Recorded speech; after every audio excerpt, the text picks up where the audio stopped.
Olá pessoal, eu me chamo Leonardo Lindeberg, sou aluno concluinte do curso de Direito pela UFRN Caicó e atualmente estou no quadro de monitores da disciplina Direito Empresarial 3, juntamente com minhas colegas Ângela Samara e Rafaela Góes. A disciplina é ministrada pelo professor Oswaldo e, juntamente com nós monitores, produziremos vídeo e questões que serão repassadas para vocês semanalmente, a fim de dar um entendimento maior à matéria, certo?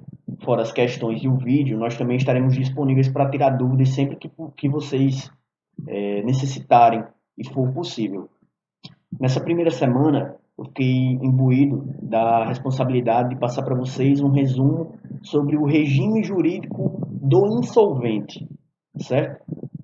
Quem pode pedir a quebra, no caso, a decretação da falência de um insolvente, quais são os pressupostos, quais são os meios necessários que o insolvente em si tem para se proteger e entender um pouco também quais são os momentos que você pede a falência, quais são as diferenças e as características principais para se dar a entrada ao pedido. Além de, obviamente, entender, fazer com que vocês entendam pequenas minúcias que dão margem e dão direcionamento à Lei 11.101 de 2005.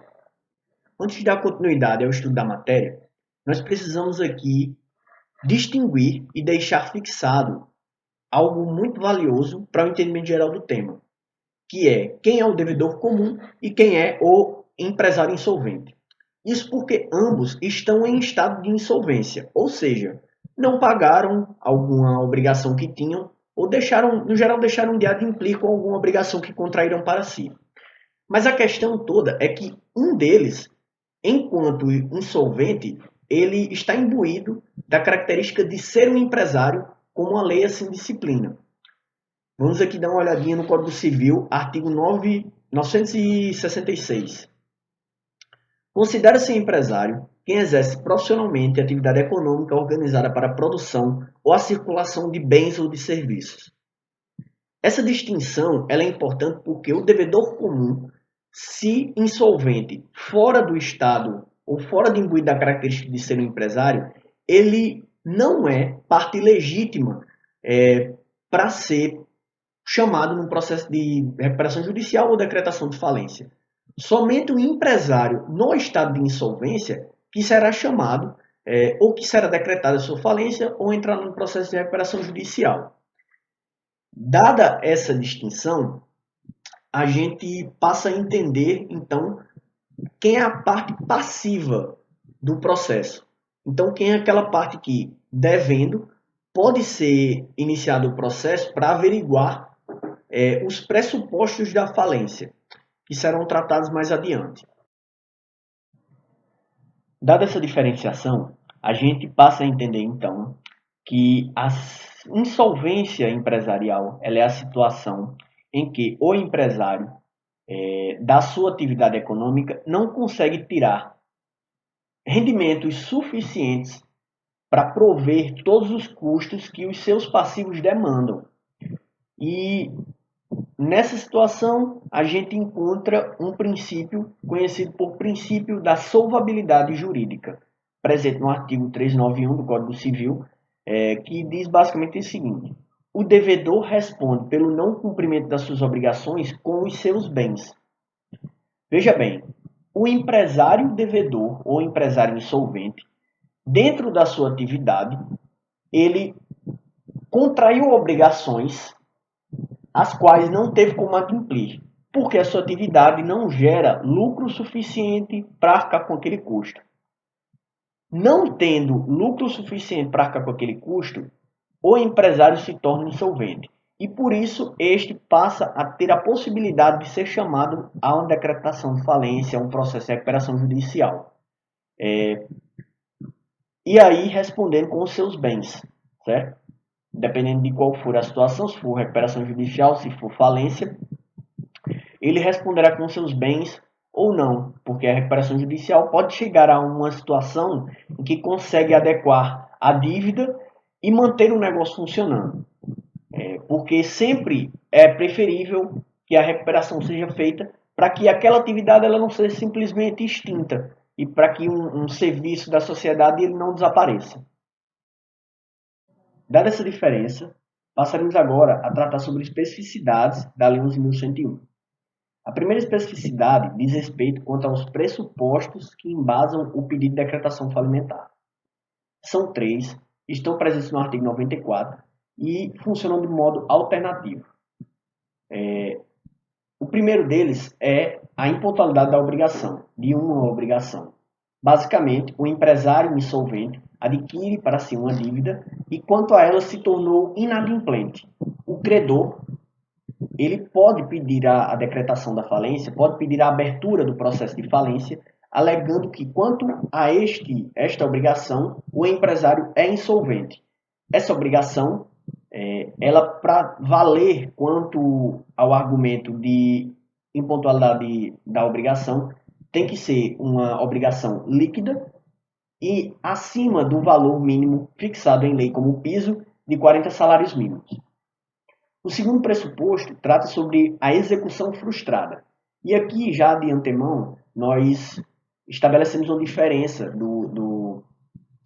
da impontualidade da obrigação, porque esse título que foi executado, que agora está sendo utilizado como argumento, ele não necessariamente precisa ser superior a 40 salários mínimos, mas ele precisa necessariamente ser líquido. Aqui a gente vê que já existe um processo anterior ao processo de falência, que foi o processo de execução. Só que executado, o empresário insolvente não deu nenhum sinal de pagamento, não fez o depósito e não respondeu à execução quanto a essa obrigação. Essa execução sendo confirmada e não tendo nenhuma resposta, o credor pode pedir, pode utilizar como argumento para dar início ao processo pelo rito falimentar. E o terceiro são os atos que o próprio legislador definiu no artigo 94 como atos de falência. Esses atos, eles têm que ocorrer para que, obviamente, dê início ao processo do rito falimentar, alegando que algum desses atos foi feito, mas se esse ato foi feito dentro do regime estabelecido como de recuperação judicial, ele não pode ser utilizado como argumento. Veja bem, o empresário insolvente, no regime de recuperação judicial, ele pratica um desses atos que está disposto no artigo 94, inciso 3º, por si só não é suficiente para que o andamento do rito falimentar tenha prosseguimento. Sobre a impontualidade das obrigações, ainda tem-se algumas exceções ou alguns casos que o empresário insolvente pode alegar ou pode demonstrar para frustrar o andamento do processo no rito de falência. Esses casos eles estão presentes no artigo 96 da Lei 11.101. No artigo 97, nós temos listado quais são as pessoas que podem e que são legítimas para entrar com o processo de decretação de falência do empresário insolvente.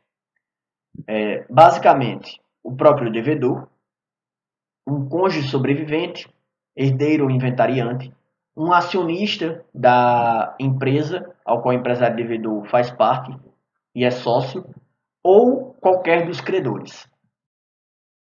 Importante destacar que para o processo de falência não é importante a insolvência econômica do empresário devedor, do empresário insolvente.